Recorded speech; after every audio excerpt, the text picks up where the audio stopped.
วัสดีค่ะ Hi guys, how we doing? It's video time once again, and today I'm going to talk about banking. I've now got 2 bank accounts, and I'm going to tell you why I opened up a second account. I've come up to the roof of my apartment building because we're into the rainy season now. It has rained today, it was raining last night, and I've decided to take advantage of this clear spell at the moment, but it's really humid, and you might be able to tell I've only been here 5 minutes and I'm already starting to sweat. So let's get into this video. So when I first came here, I went to an agent. I was originally on a retirement visa, and the agent opened up the bank account for me to enable. You have to have a bank account to be able to get the retirement visa. I've since moved on to a work permit because of YouTube. I'm not sure what the rules are.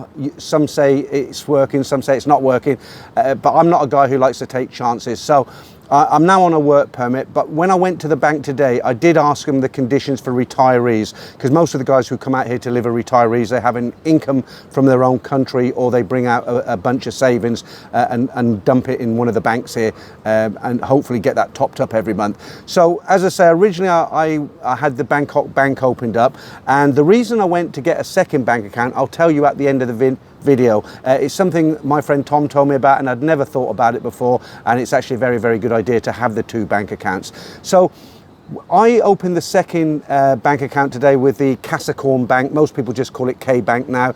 I've got full online banking facilities. I've also got an ATM card which doubles up as a debit card. So the only information they need from you, they need 3 bits of information. And before I tell you that, because people are going to ask, as far as I'm aware right now, you can't open up a bank account on a tourist visa or a non-exempt visa. If you're coming in for 30 days, you want to extend it to 60. There are people who want to open a bank account on tourist visas. I've been asked a question before. Up until a couple of months ago, you could do it. Another friend of mine here, Jason, who's just moved out here, he did it. He went to his embassy, to the British embassy. He had his passport endorsed.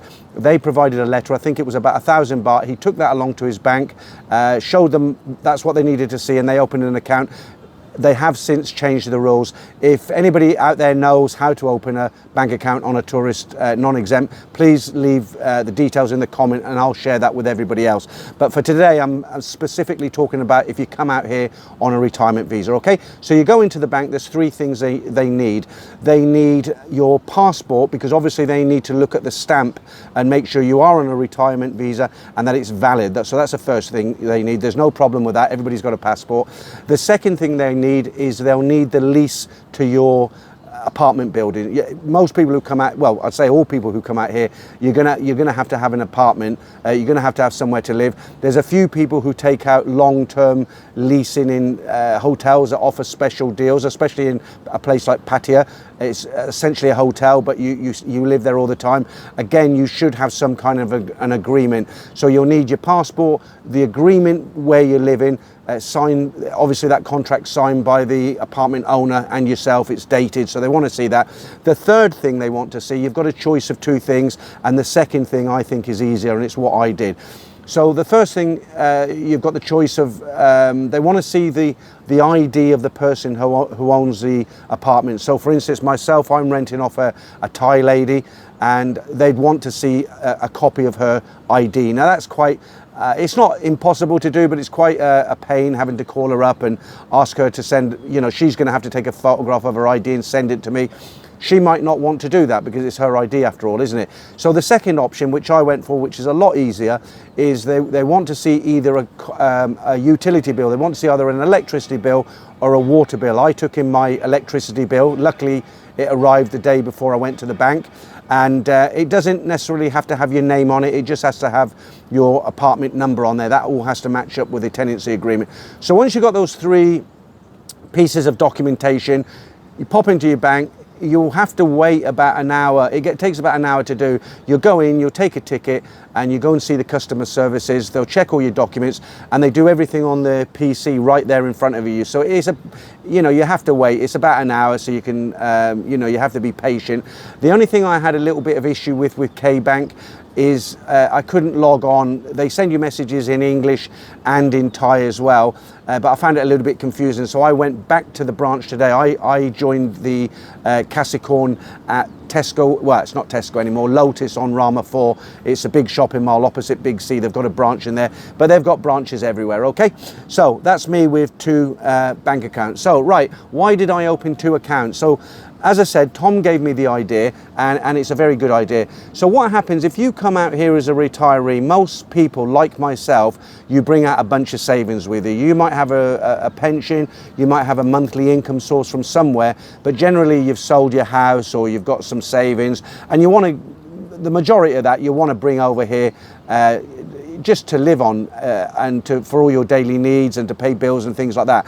Now the problem is, if you bring out all your money and it's a big lump sitting there, it's very difficult to track what you're spending on a monthly basis unless you write everything down and keep a notebook and then tally it all up at the end of the month. But that's not, you know, the best thing you want to do if you're sitting in a bar half cocked after a few cocktails and you've got to bring out your book every time you write the price of a cocktail or a beer.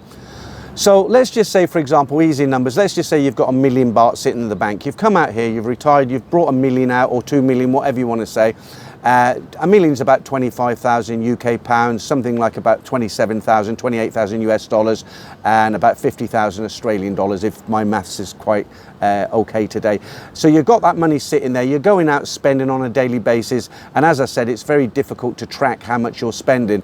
So the idea of the second bank account is you transfer a monthly amount. You decide what your monthly budget's going to be. For me, my budget's about 70,000 baht a month. I cook a lot of food myself. I don't go out to go bars and entertain the ladies, but I do live quite well. I've got a nice apartment. I cook a lot of meals at home, and I go out to restaurants. Once a month I usually go to Pattaya or Hua Hin or somewhere like that, and I have a car and I've got a motorbike as well. So you can do it on less than 70,000.